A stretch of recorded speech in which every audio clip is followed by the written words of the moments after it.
Audio हम check करेंगे। उन्होंने खुद कहा टेक्निकल शायद कुछ दिक्कत है। हर्षवर्धन त्रिपाठी, जो बात जयराम रमेश ने कही है, जयराम रमेश बहुत बड़े थिंक टैंक माने जाते हैं कांग्रेस के, लेकिन अगर वो आके कहते हैं कि सल्तनत है, सुल्तान है, वो आके कहते हैं कि बदलने का वक्त आ गया, वो इशारा किस तरफ कर रहे हैं? क्या ये सीधी टॉप लीडरशिप पे उनका सवाल है? विपिन, थोड़ा सा समय दीजिएगा। मैं चूंकि जरूर मुद्दा है वो बार बार भटक जा रहा है क्योंकि नेता लोग भाषण में चले जाते हैं। मुद्दा ये है कि क्या कांग्रेस पार्टी 2019 में लड़ने की स्थिति में आएगी, ताकत लौट पाएगी क्या? अब इस पे हम बात करें। और जयराम रमेश का अभी का जो बयान है, तो पहले तो मुझे ये थोड़ा सा डर है कि कहीं जयराम रमेश जनार्दन द्विवेदी न हो जाएं। लोकसभा चुनाव के तुरंत बाद जनार्दन द्विवेदी ने एक बयान दिया था और उसमें उन्होंने कहा था कि भारत की बहुसंख्यक भावनाओं की पूरी तरह से अनदेखी कांग्रेस पार्टी ने की है, जिसके बाद से जनार्दन जी कहां हैं इसको कांग्रेस के साथी बता पाएंगे।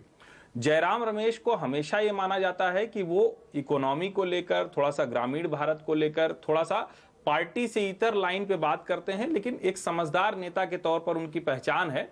और अगर वो ये कह रहे हैं तो इसका मतलब है कि उनको ये समझ में आ रहा है कि वो भी अपनी बात सोनिया गांधी और राहुल गांधी से नहीं कह पा रहे हैं।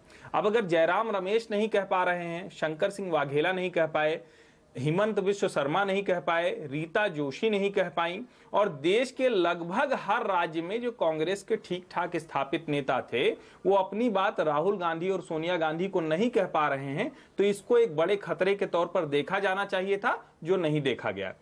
दूसरी जो बड़ी चीज है कि अमित शाह किसी भी, वो देश भर में घूम रहे हैं, अमित शाह और अहमद पटेल की चर्चा हो रही, चूंकि एक मोदी के कमांडर हैं, एक सोनिया के कमांडर हैं, लेकिन दोनों का फर्क देखिए कि अहमद पटेल की सारी भूमिका क्या है कि उस कमरे में बैठकर चार लोगों के बीच में स्ट्रेटजी बनाना, कुछ लोगों को कह देना, उनके प्रभाव से लोगों का प्रभाव रहा। अमित शाह क्या कर रहे हैं?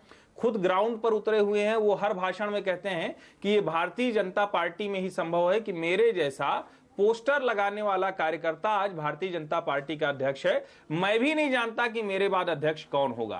क्या इस बड़े हमले का जवाब सल्तनत, सुल्तान, इसको समझिए कि सल्तनत चली गई लेकिन सुल्तान अपना व्यवहार बदलने को तैयार नहीं है, क्या इस बड़े हमले का कोई जवाब, एक मिनट राजीव जी, इसका कोई जवाब कांग्रेस खोज पाएगी? इसके बाद एक और जो बड़ी चीज होती है कि चुनाव हमेशा लड़ने के लिए जीते जाते हैं, हारने के लिए नहीं जीते जाते हैं।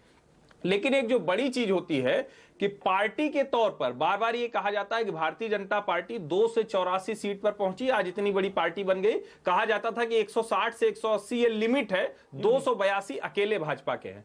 लेकिन उस वक्त भी अटल बिहारी वाजपेयी, मुरली मनोहर जोशी, लाल कृष्ण आडवाणी और ढेर सारे ऐसे नेता थे जो हर राज्य में, जिनके ऊपर पार्टी के कैडर का, लोगों का भरोसा था सीट जीत पाए या नहीं जीत पाए। तो क्या कांग्रेस सीट जीते या न जीते, ऐसे 10, 20, 50 बड़े नेता और केंद्र में ऐसे 1-2 बड़े नेता तैयार करने की स्थिति में है? अगर ये 4-5 चीजें कांग्रेस करने की स्थिति में है तब तो ठीक है, वरना आप भाषण दीजिए, वरना आप कुछ बढ़िया मुहावरे सुनाइए और उसके बाद राहुल गांधी जब गायब हो जाए तो उनकी सिर्फ सफाई दीजिए कि वहां चले गए। इससे आगे कांग्रेस का मैं हर्ष नहीं देखता हूं। 2019 विनोद जी, जो बात हर्षवर्धन ने की, अब मैं सोच रहा हूं कि